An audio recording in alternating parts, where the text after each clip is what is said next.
Ladies only. Papasok po ako? Oo. Para tingnan mo nga ito. Nagsusukat ka. Nagsusukat na si Mama. Nagsusukat ka. Nagsusukat ka. Ito, Bill. Yan. Ako muna. Ayan, oh. Yung mukha ko muna tignan nyo. Kasi nagsusukat si Mama, nagbo-bold star na siya. Anyway, sa outfit ko, ayan, t-shirt lang. Then, ayan, shoes ko. Ito na naman. Yung jeggings na binili ko sa Bum Jeans. And naka-backpack ako. Ewan ko, nakikita nyo. Ayan. And bibili pala ako ng mga makeup products ngayon. Yung mga local na meron dito sa Pilipinas. Kasi nasa Philippines ako. So, ang i-review ko and gagawa na naman ako ng haul video ng mga makeup. Meron silang sexy collection sa Bench Body. Taray. Ayan, we're back. Napaano rin ako ng bra. 88% nylon, 12% spandex siya. Baka magulat kayo, baka mamaya nandun ako sa billboard sa EDSA. I wish. Joke. As if naman na ganun ka-hot or sexy or ganda.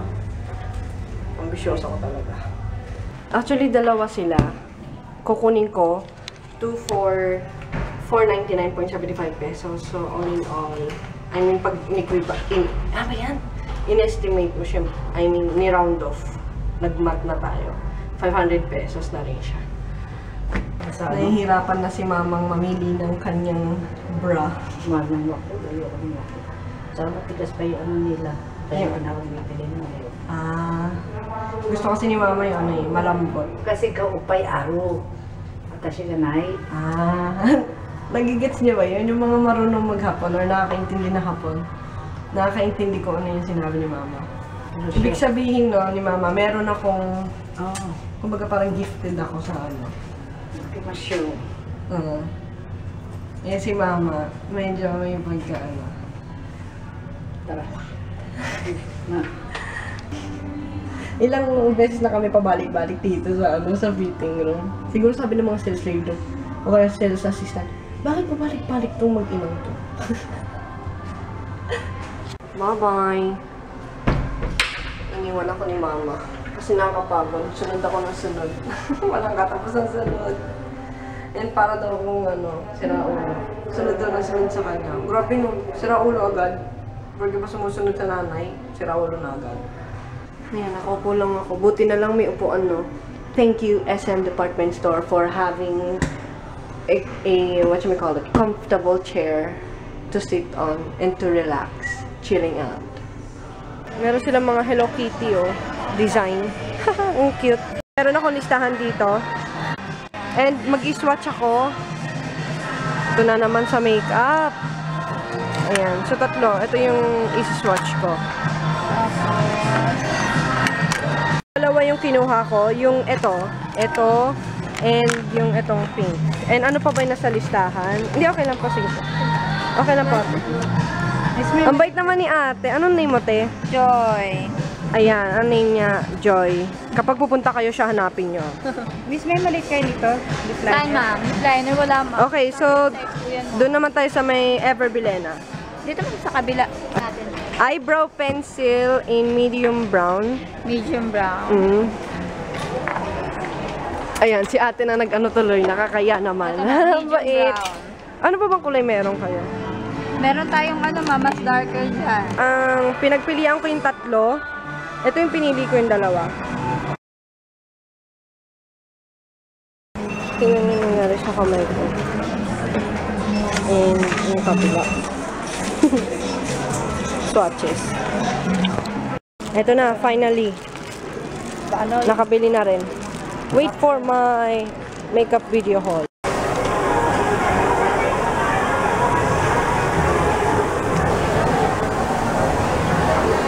Bumili lang ako ng mango, smoothie na may kasamang buko. Sa buko ni Frutas. And ito yung bag ko. Yung bag hanger. Kasi backpack yung dala ko. And nilagay ko dun yung aking yung mga makeup na binili ko. Then, bumili lang ng, ito na naman. Pero iba naman to. Yung ano po ito, ma'am? Yun, kebab wrap. Kebab naman. And sinusolo niya yung sinigang na Miso. ay miso. Ang laki ng isda. Maya-maya. Ah, maya-maya. Ang mahal ng beer nila sa beer station. Teka, tingnan natin. 62 pesos. Ayan o. Ang mahal. Eh, kung bumili ka na lang sa tindahan. Free gaming. Ang cute naman yan, bahay. Ah. Kultura. Made from Philippines. Walang ano? Or stuff. La Obra. Miguelitos ice cream.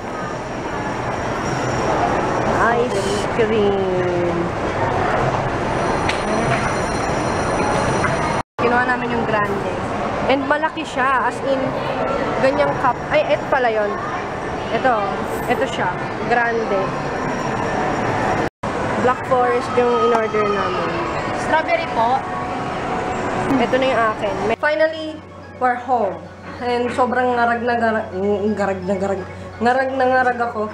Kasi hindi tinanggap ng Western Union ang aking magandang ID. Hindi ko alam kung bakit. Kasi noong last time naman na nag-send ako through Western Union, tinanggap naman nila yung ID ko kaso sa ibang branch. Kaso ang pinuntahan namin is yung sa SM. Hindi ko alam ba't hindi nila tinanggap. Siguro dahil alien ako, kaya di ako tinanggap.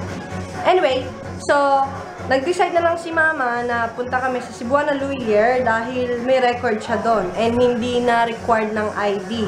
Kasi wala rin dala si Mamang ID. So yun, ginamit ko na lang yung name niya. Nag-settle ako ng payment sa Ink Heart Shop. Kasi nag-order ako ng number 216 na eyelashes and yung one beauty sponge nila. Ito yung mga pinamili namin. Papakita ko sa inyo. Ayan, pagkain lang naman. Then olive oil, green tea, sinigang mix, and magic sarap, tomato sauce, tomato paste. Then dito naman, ayan, detergent ulit, cream silk na conditioner, Pride detergent, Sunsilk na shampoo. Then ito na naman si Hana. Di naman nag-work to eh sa hair fall. Ganun pa rin. It's not true. Anti-hair fall. Hindi totoo. Huwag kayo maniwala. Then, Dove Conditioner Pink. Ano pa ba meron dito? Ayan. Johnson's Baby Conditioning Shampoo. And, ano pa ba? Ayan. Ito kinuha ko. Simple. Pure soap for sensitive skin. No perfume, no color. Kaya ito yung pinurchase ko kasi wala sila yung Aveeno Bar Soap. Dati, nakita ko na ng Aveeno Bar Soap meron sila. But all of a sudden, wala. Nag-check na ako sa hypermarket at supermarket. Wala rin. So, ito na lang kinuha ko. Kasi for sensitive skin daw. Na perfume, walang fragrance. And 2 bars siya. It comes with 2 bars. Dermatologically tested experts in sensitive skin. And nakita ko isa sa YouTuber sa UK na meron silang ginagamit na simple wipes. Yung yung makeup remover wipes yata yun. So, ito yung kinuha ko kasi familiar yung brand. Yung Aveeno Bar Soap pala is, ni-recommend ni Miss Biffin. Miss Biffin! I'm calling you! Wala eh. Wala dito sa supermarket, tsaka sa department store, tsaka sa hypermarket, sa SM. Wala. Hindi pa ako nag-try sa, Robinson or sa iba pang mall kung may Aveeno Bar Soap. Ang meron lang sila, yung Aveeno na Bright Complexion Facial Cleanser. Isa pa pala, nag-text sa akin yung beauty economics na naman. Beauty, ano ba yan? Cosmetics para sa brush ko, brush set. Dapat daw, in-include daw nila yung aking brush set yesterday kasi nagkamali daw sila ng copy ng MTCN, yung control number ng Western Union. So, ngayon lang daw nila sinama sa shipment. So, by tomorrow or Thursday daw, marireceive ko yung brush set. Magantay na naman ako. I'm so excited pa naman kasi akala ko ngayon or tomorrow ko na marireceive kasi yun nga. Minsan talaga hindi talaga maiwasan or unexpected happen talaga, di ba? I understand naman. stay tuned for my makeup haul.